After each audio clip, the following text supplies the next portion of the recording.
풍요로운 사람이 더 행복한 삶을 사는 건 어쩌면 자연스럽고 지극히 당연한 이야기인지 모르겠습니다. 그런데 2015년 우리 대한민국의 경제 지표를 보면 GDP는 세계에서 11위, 또 국가 예산 규모를 보면 세계에서 12위, 또 경상수지 흑자 규모를 보면 세계 5위, 또 외환 보유고는 세계 7위입니다. 이런 부자 나라인데 유엔이 발표한 행복 지수를 보면 10점 만점에 5.8점, 100점 만점에 58점이면 뭐죠? 우수미양가 중에서 잘 모르셔요? 예. 양 아니면 가죠. 예, 그 둘 중에 하나입니다. 세계 58위. 틀림없이 부자인데 행복하냐를 물어봤더니 58위.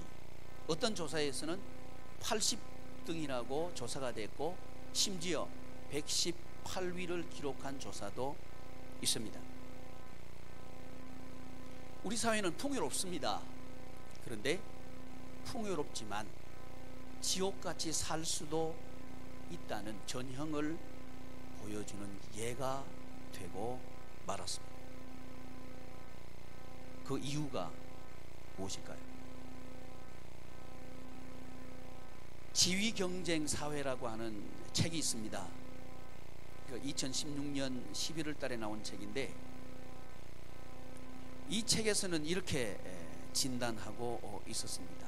우리 사회가 이런 풍요롭지만 불행한 이유는 지위 경쟁을 하는 체제이기 때문에 그렇다.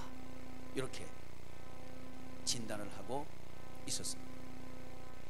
이 책에 따른다면 지위 경쟁 사회는 내가 무엇을 가졌느냐 여기는 관심이 없대요. 중요한 건 뭐냐면 남들보다 더 많이 가지고 있는가, 이게 중요하다는 거죠. 그래서 이 사회의 특징은 상대평가를 한답니다. 그래서 내가 아무리 잘해도 나보다 더 잘하는 사람이 나오면 나는 행복하지 않는 사회, 이게 지위를 경쟁하는 사회의 평가 방법이라고 해요. 나는 시장에 가서 아주 내 마음에 쏙 드는 옷을 골라서 입고 왔어요. 교회에 왔더니 나보다 못난 사람이 입고 왔어요. 그러면 그 다음 주에 입고 나와 안 나와? 안 나와요. 왜 안 나와요? 지위 경쟁하니까. 잘못하면 우리도 옷을 가지고 옷이 나의 지위로 생각하기 쉽다는 거죠.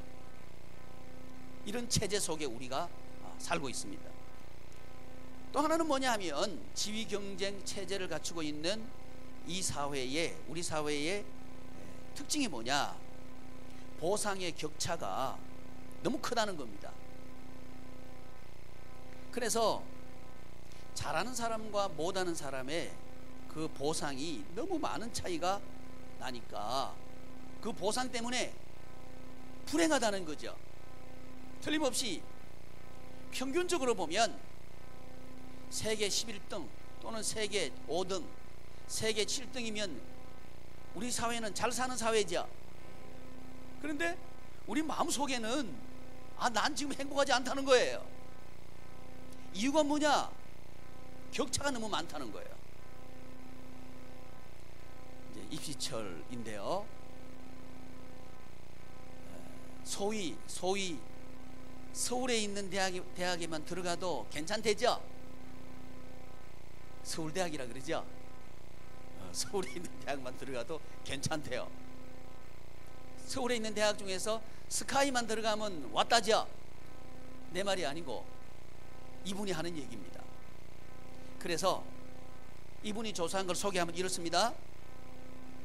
우리나라 국회의원의 53%, 또 국무총리, 장관의 71%, 병원장의 53%, 법조인 65%, 고시 합격 54%, CEO 53%가 스카이 출신이래요.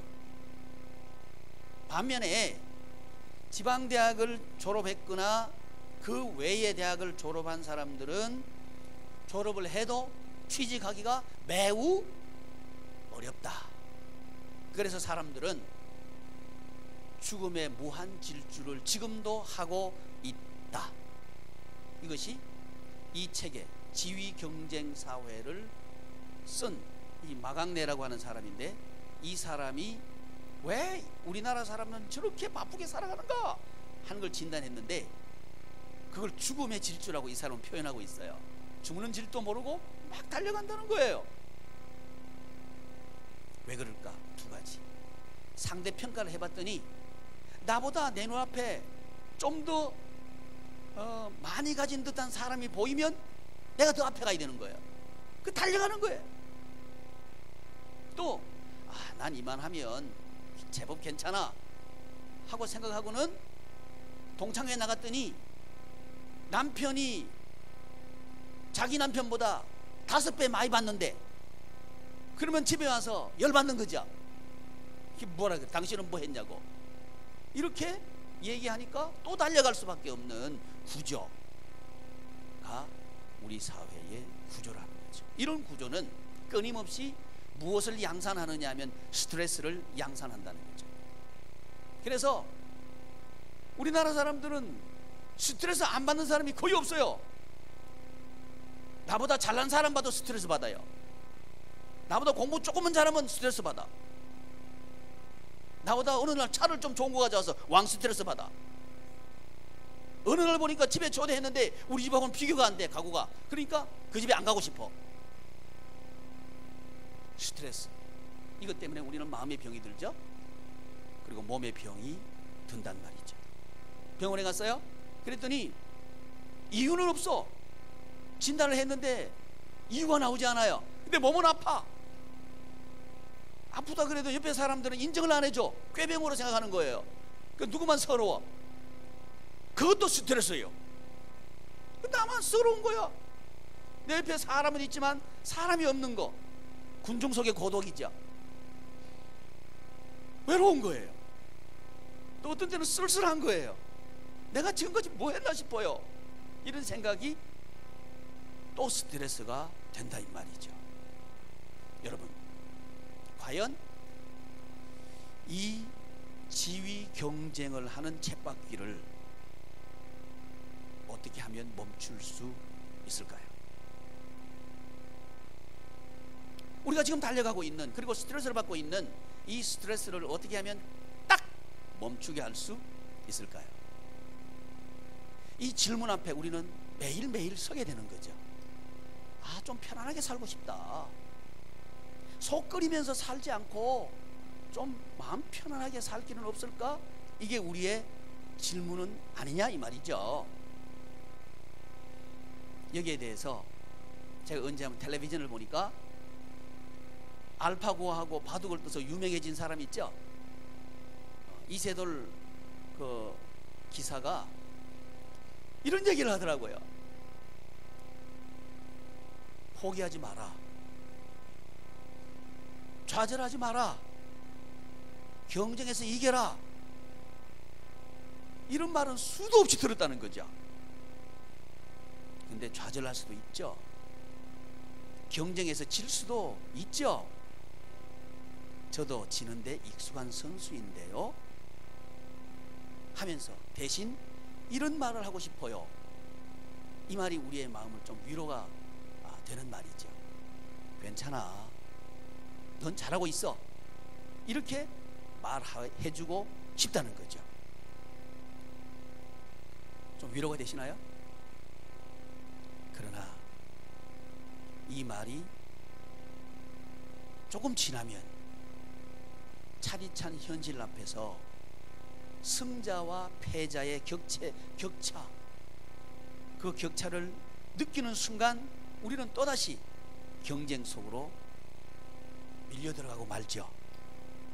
이게 체제입니다. 이것이 우리가 살고 있는 구조입니다. 여러분, 그렇다면 우리는 어떻게 하면 보다 행복한, 오늘보다 내일이 더 행복하고요, 내일보다는, 올해보다는 내년이 더 행복한 그런 삶을 살 수 있을까요? 그 이유가 어디 있다고 제가 말씀드렸죠? 체제에 있다, 이렇게 말씀을 드렸죠. 무슨 체제? 경쟁하는 체제. 경쟁 방법이, 살아가는 방법을 경쟁해서 이긴 자가 살아남는다 하는 이 논리가 지배하는 구조. 굳이 도전과 응전이라고 하는 이야기를 우리가 들먹거리지 않더라도 우리는 경쟁에 살아남아야 우리 가족도 지킬 수 있고 우리 아이들도 학교 보낼 수 있고, 이건 우리의 경험이란 말이죠. 그런데 이 경험이 끝없이 우리를 불행스럽게 몰고 가더라는 거죠. 숨도 쉴 수 없을 만큼 말이죠. 그러니까 우리는 언론 생각하기에, 그렇다면 뭐만 바꾸면 되겠네요? 체제만 바꾸면 되겠네요. 이렇게 우리는 진단할 수 있을 것 같아요. 여러분 동의하시나요? 세계에서 행복지수 1위 나라가 덴마크예요. 2위 나라가 이스라엘이래요. 그런데 1위, 2위에 이 나라가 가지고 있는 그 사회 구조, 또 우리 그 나라 구성원들이 살아가는 가치의 패턴, 그건 뭐냐 하면 연대해서 함께 더불어 발전하는 구조를 갖추고 있더라는 거죠. 나만 잘 되면 된다, 이게 아니고 함께, 그리고 더불어, 이런 구조를 가지고 있는 사회가 이 사회라는 거죠. 이런 사회는 어떤 사회인가? 그 방법이, 그런 사회를 만드는 방법이 뭐냐를 조사해 봤더니 서로 돕는 이라고 하는 겁니다. 돕는 구조가 사회 구조가 될 때, 돕는 것으로 사회 구조를 만들 수 있을 때, 그 사회는 행복한 사회가 되더라는 거죠. 문제가 있습니다. 그 문제가 뭐냐 하면, 지금 이 세상은 돈이 도구죠. 지금 이 세상은 돈이 도구예요. 자, 병원 가고 싶어요? 뭐가 있어야 돼요? 돈이 있어야 돼요. 학교 가고 싶어요? 뭐가 있어야 돼요? 돈이 있어야 돼요. 창업하고 싶어요? 뭐가 있어야 돼요? 돈이 있어야 돼요. 밥을 먹고 싶어요? 뭐가 있어야 돼요? 돈. 돈 없으면 안 되죠? 당연한 말씀. 그러니까 돈이 있어야 된단 말이죠. 그러면 하나님의 나라 구조에서는 돈이 필요 없나요? 아니요. No. 돈 필요해요. 하나님 나라 구조에서도 뭐가 필요해요? 돈이 필요해요. 필요하지만 돈이 도구는 아니라는 거예요. 이게 다른 점입니다. 인간관계를 맺는데 돈 가지고 인간관계를 맺으려고 하는 게 이 세상 구조예요. 경쟁 구조예요. 그래서 이 경쟁을 유발하기 위해서는 무엇을 도구로 사용해야 돼요? 돈을 도구로 사용해야 돼요. 그렇죠? 돈을 도구로 사용해 가지고 이제 고용주와 피고용주의 관계를 지금 만들어가는 거예요. 그래서 고용주의 말을 잘 듣게 하기 위해서는 뭘 더 주는 거예요? 돈을 더 주는 거죠. 월급 올려주는 거죠. 월급 올려줘서 좀 더 잘한다, 그러면 다른 사람들한테 동기를 유발하고 싶다, 그러면 뭘 주는 거예요? 인센티브를 주는 거죠. 잘하면 이거 더 줄게 하고 그 앞에 꽃감을 나눴죠. 꽃감 빼먹는 맛에 우리는 달려가죠. 아, 우리 말고 저기 있는 사람 달려가죠. 도구가 뭐란 얘기죠? 돈이 인간관계, 사회 구조를 만드는 도구라고 하는 거죠. 병원에 갔어요. 그랬더니 특진이라는 게 있대네. 또 특별한 특별한 진단, 특별한 치료를 해주는 게 있대요. 봤더니 뭐 교수님이래네. 그러면 특진비를 내야 되죠. 특진비 안 내면 그 교수님한테 받을 수 있어요, 없어요? 그러니까 저 사람하고 나하고 관계를 맺으려고 하면 뭐가 필요해? 도구가 뭐예요? 돈이죠. 그러니까 사람들은 뭐가 최고다? 돈이 최고다 그랬죠. 돈이 최고라 그래가지고 내 주머니에 이제 한 10만 원 넣어서 나왔어요. 나와서 보니까 다른 사람이 주머니에 지갑을 가만히 슬쩍 보니까 한 50만 원 들어있어. 그러면 그 다음부터 그 사람하고 만나고 싶어? 안 만나고 싶어? 에이, 쟤는 말이야 금방지단 말이야. 살그머니 돈을 꺼내야지. 다 보이게 지갑을 꺼내다니, 아이 금방 쟤는 안 돼. 이렇게 되는 거죠. 뭐가 도구예요? 돈이 도구라는 거죠. 하나님의 나라도 돈이 필요합니다. 매우 매우 필요합니다. 그런데 도구는 아니라고 하는 거예요. 자, 오늘은 그 얘기하는 게 아니고 방법에 대해서 얘기하는 거니까, 그러면 이 돈이 도구가 된 지금 세상은 경쟁을 일으켜야 되거든. 이 세상의 방법은, 이 세상의 구조를 만들어가는 방법은 경쟁입니다. 그래서 경쟁을 유발하기 위해서는 무엇으로 경쟁을 유발시켜야 되느냐 하면 돈으로 경쟁을 유발시키는 거예요. 아이들이 학교에서 공부 열심히 해야 돼. 왜 열심히 해야 돼? 스카이 가야 되니까. 스카이 대학 가니까 아니 보니까 국회의원들은 거의 그 반절 이상이 그쪽이네. 병원장들 보니까 반절 이상이 그쪽이네. 거기 들어가는 사람은 보니까 한 10,000명, 20,000명 내외밖에 안 돼요. 그런데 우리 아이들은, 젊은 아이들은 많은데 거기 들어가면 너 공부 잘해야 되는 거죠. 그러니까 너 공부해라 그러는 거예요. 왜 그래요? 경쟁에서 뒤처지면 안 되니까 그러는 거죠. 경쟁에서 뒤처지면 뭘 못 벌어? 돈을 못 벌어. 그래서 우리나라를 보니까요, 우리나라 상위 10%하고 하위 10%하고 소득의 격차, 제가 말씀드렸죠? 한 몇 배 정도 차이 난다고요? 기억을 잘 못하시면 제가 다시 말할 수 있잖아요. 4.7배, 약 5배, 5배. 제가 100만 원 받으면, 제가 하위 10%예요. 제가 100만 원 받으면 상위 10%는 얼마 받아요? 500 받는 거예요. 이런 차이가 난단 말이죠.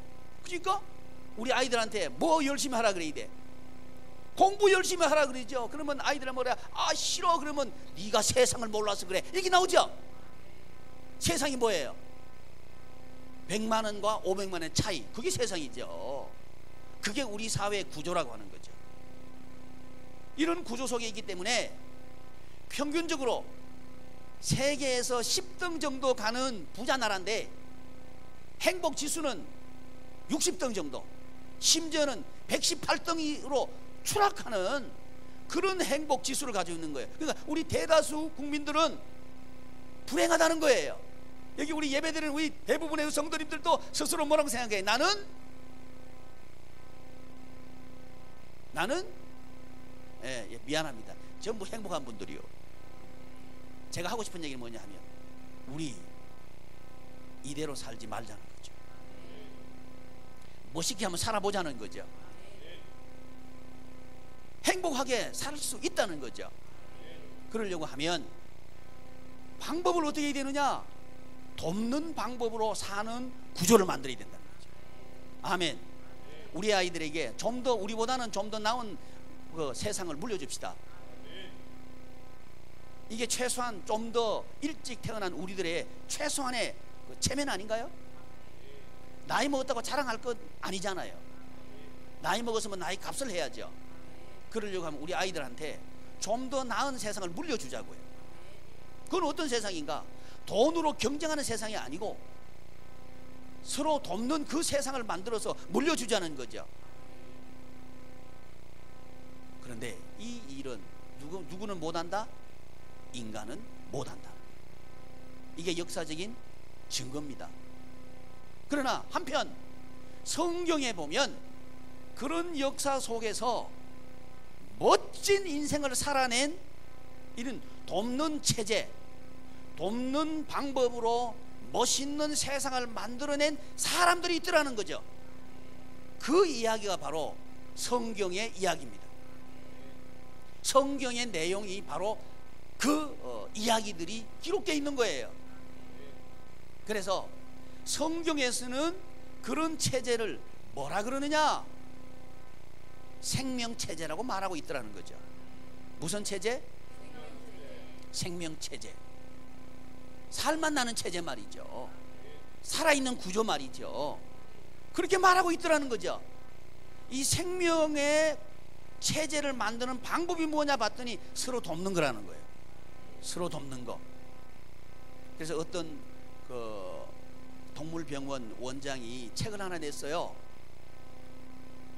오랫동안 20년 이상 동물을 치료하고 또 자라게 하고 하면서 동물의 사회를 연구하고 해서 책을 냈는데, 살아있는 생태계는 서로 돕더라는 거죠. 서로 돕더라는 거죠. 서로 도울 때 그 생태계는 건강했고 살아있는 생태계가 되더라는 거죠. 근데 반대로 서로 돕지 않고 독식을 하려 그러면 그 생태계는 파괴돼 버리라는 거죠. 그래서 동물들이 병이 들고 또 이렇게 살기 어려운 환경이 만들어지더라는 거죠. 이것은 어떤 면에서는 성경이 우리에게 가르쳐주고 있는, 성경 속에는 두 종류의 체제가 있는데요. 하나는 뭐냐면 지옥과 같은 체제를 가르쳐 놓고 이렇게 살지 말아라 하는 것이 기록되어 있고요. 하나는 천국 체제를 우리에게 가르쳐 놓고 이렇게 살면 행복하다를 기록하고 있는 게 성경이에요. 그러면 하나님의 나라 체제를 가르쳐 주고 있는 게 뭐냐 하면 그게 유기체적인 구조, 생명 구조라고 하는 거죠. 무슨 구조? 생명 구조를 만드는 방법이 뭐냐 하면 돕는 거라는 겁니다.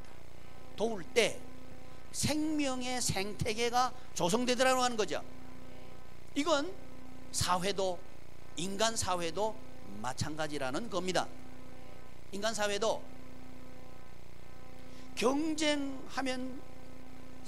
경쟁하면서 도전하고 도전에 대해서 응전하고 이런 방법을 통해서 사회는 발전한다.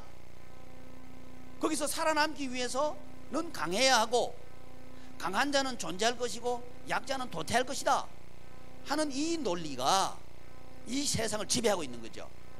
이게 사회 진화론입니다. 약육강식의 진화론적인, 자연과학에 말하고 있는 진화론적인 원리가 사회 속에서도 그대로 적용되고 그대로 시행되는 것을 당연하게 받아들이고 있는 사회, 그게 지금 우리 사회라고 하는 거죠. 그럼 이 지금만 그런가? 아니요, 옛날에도 그랬다는 거죠. 이것을 왜곡이라고 말합니다. 생명의 생태계를 왜곡시켜서 경쟁, 돕는 생태계에서 경쟁하는 생태계가 정상인 것처럼 이데올로기를 왜곡시켜서 사람들을 끌고 갔다. 이것이 증명된 게 뭐냐면 세계 제2차 세계대전 때 나타났던 세계의 사회 현상입니다. 예를 들면 독일 나치가 유태인들을 말살하는 정책을 편 그 근거가 뭐냐 하면 사회 진화론입니다. 그래서 약육강식, 그리고 또 강한 자가 약자를 정복하고 그건 당연하다. 그게 그렇게 해야 사회는 발전한다 하는 논리입니다. 그게 당연시 되는 거예요. 왜? 사회는 발전해야 되니까. 발전하기 위해서는 강자가 약자를 지배해야 그게 선이라는 거예요. 이렇게 합리화되는 거죠. 또 우성인자가 열성인자를 지배할 때에 그 개체는 더 발전하게 된다는 개념이 진화론이죠. 그래서 민족도 우성의 민족이 있고 열등한 민족이 있다고 본 거죠. 독일 사람들이 볼 때 유대인이 자기들보다 좀 우성처럼 보이거든. 그러니까 어떻게 해야 되겠어요?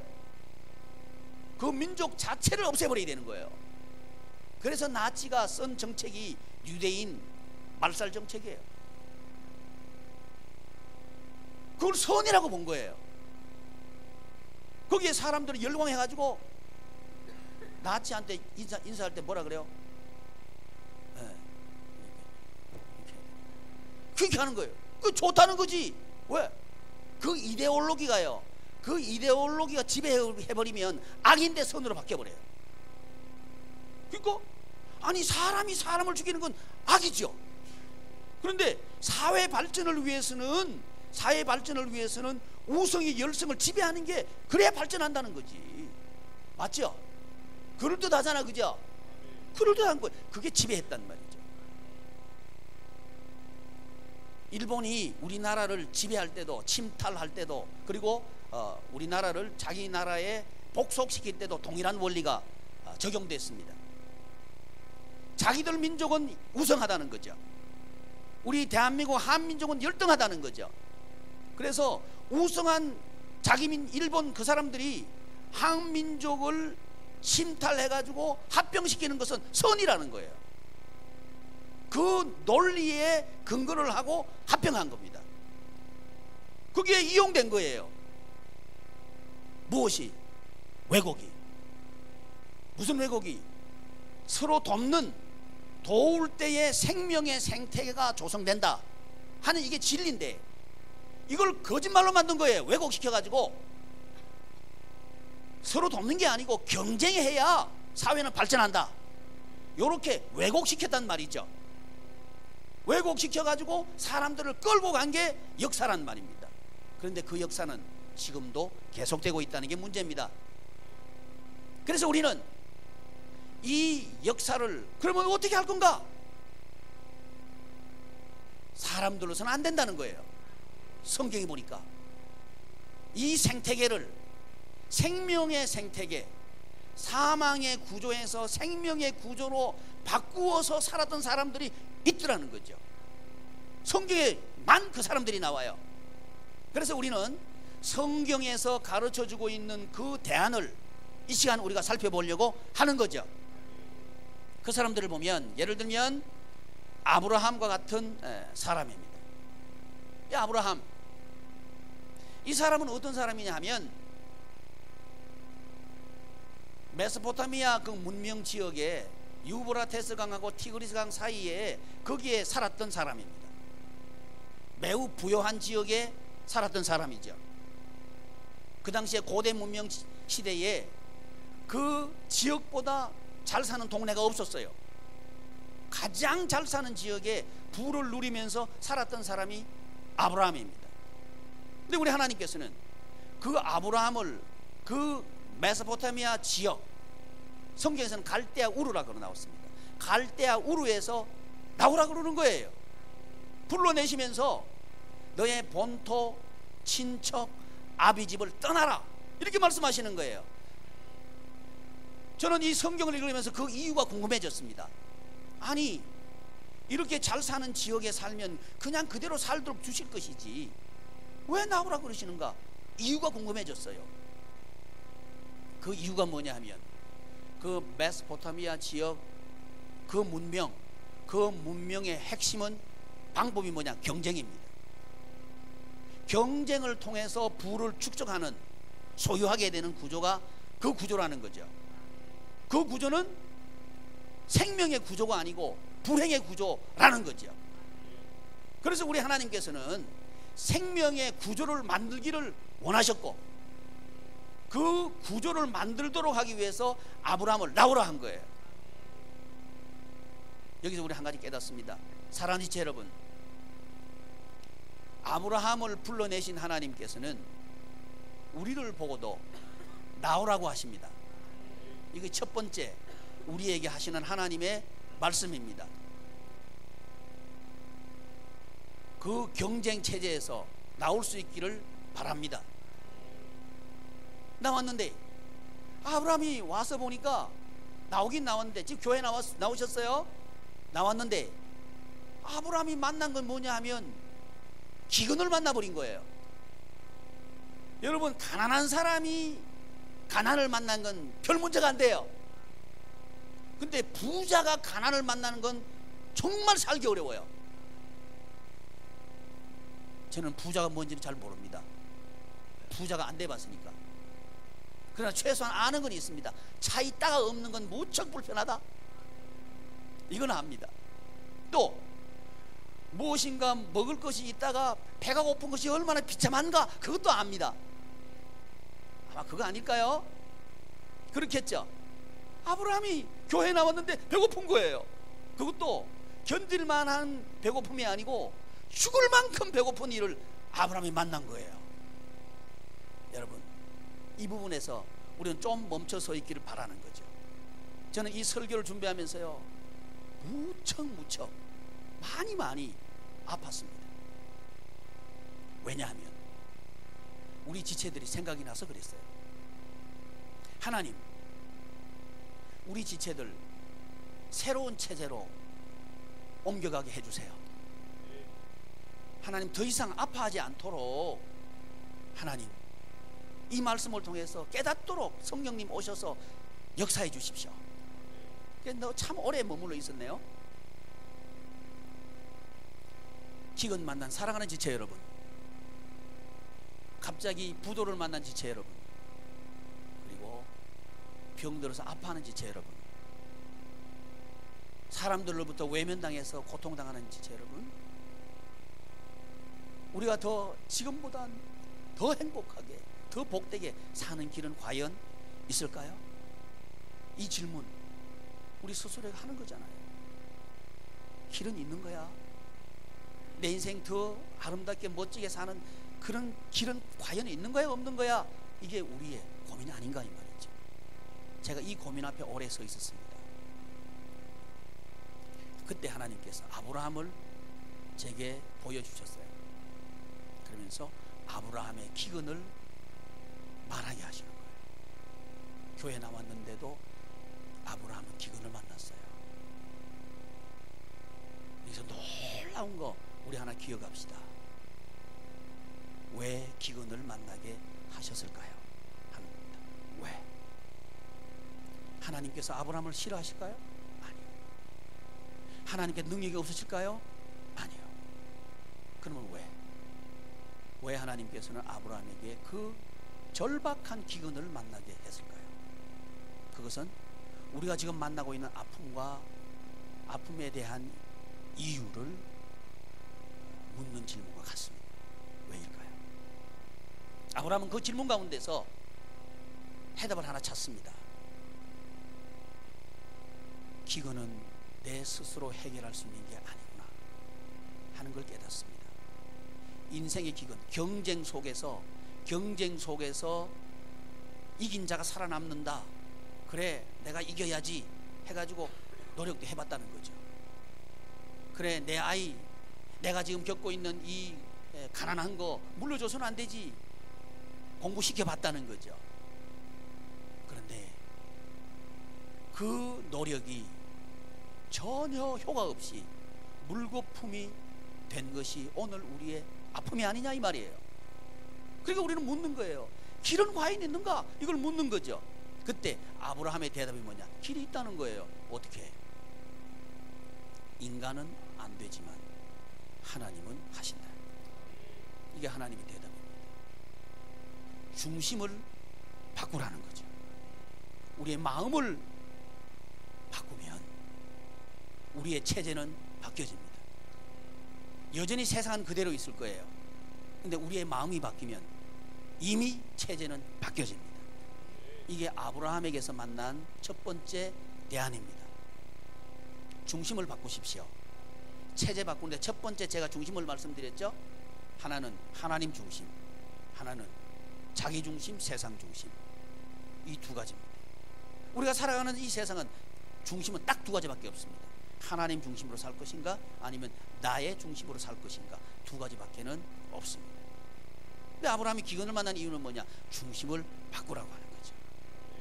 여러분, 이게 유일한 가능성입니다. 아, 나는 경쟁에서 졌어, 공부를 못해서 졌어, 또 이 사회적인 때를 잘못 만나서 졌다, 사람들이 나를 도와주지 않았기 때문에 나는 실패자야, 아니라는 거예요. 여러분, 그게 아닙니다. 우리의 고통의 원인은 우리의 무능에 있지 않습니다. 우리의 노력의 부족에 있지 않습니다. 그 이유는 우리의 마음을 바꾸지 않았기 때문에 그렇습니다. 더 적극적으로 말씀드리면, 왜곡된 이데올로기에, 왜곡된 사상에 내가 동의해버린 거예요. 이것을 부정해버리면 됩니다. 아멘. 이것이 첫 번째입니다. 그러면 우리는 하나 묻습니다. 그걸 부정하면 나는 어떻게 살고, 이걸 물을 거예요. 당연히 그렇게 되는 거죠. 그런데 아브라함이 이집트에 내려갔을 때 놀라운 일이 벌어집니다. 아브라함 자기 힘으로는 아무것도 할 수 없었어요. 근데 하나님께서 개입하시는 거예요. 여러분, 성도는 하나님께서 개입하시는 백성입니다. 저도 여러분들도 하나님께서 여러분의 삶에 개입하실 겁니다. 조건이 있어요. 단 중심을 바꾸었을 때입니다. 중심을 바꾸었을 때 하나님은 개입하십니다. 개입하셔서 그 바로의 손도 묶어버리고 발도 묶어버리고 신하들의 발도 묶어버리고 모든 걸 다 묶어버리고 하나님께서 경고하시는 거예요. 그리고 돌려보내라 그러는 거예요. 여기서 아브라함은 거부가 됩니다. 우리 모두도 기근을 만납니다. 따라합시다. 모두는 기근 만난다. 특별한 얘기가 아니라는 겁니다. 내 인생에 기근 만난 거 특별한 거 아니라는 겁니다. 다 만난다는 겁니다. 이유가 뭘까요? 하나님께서 우리에게 요구하시는 게 있어요. 뭐 하라고? 중심 바꾸라. 뭐 하라고? 이유가 뭘까요? 우리 모두를 하나님께서는 생명의 생태계, 살만 나는 생태계 속으로 우리를 초대하고 싶은 거죠. 그래서 하나님께서는 우리 보고 깨닫도록 해야 되는 건데, 우리 인간은 우리는 얼마나 무지하고 또 고집도 엄청 세냐 하면요, 한 방 얻어 터지기 전에는 안 고쳐요. 얻어 터져야 이제 이거 왜 아프지? 이게 되는 거예요. 우리가 밀어내서? 아니요, 우리 속에 욕심이 있는 거예요. 우리 속에 욕심이 우리를 사로잡고 있습니다. 그래서 내가 조금만 더 하면 더 가질 수 있어, 이게 있다고요. 내가 지푸라기라도 잡을 수 있는 것만 있으면 놓지 않습니다. 지푸라기를 잡으려고 그러지 하나님은 안 잡아요. 언제 잡느냐? 지푸라기도 없을 때 하나님 잡게 되어 있는 게 우리예요. 서글프죠? 어쩔 수 없어요. 우리 속에 죄성이 있어가지고요, 죄성이 있어가지고 욕심이 꽉 들어차 있어요. 이거 이기는 길은요, 하나님의 은혜밖에 없어요. 그래서 하나님께서 우리에게 오셔가지고 지금 뭐라고 말씀하시느냐? 체제 바꾸라. 방법이 뭐냐? 체제 바꾸는 방법이 뭐라고요? 제가 설교 잘못했네. 방법.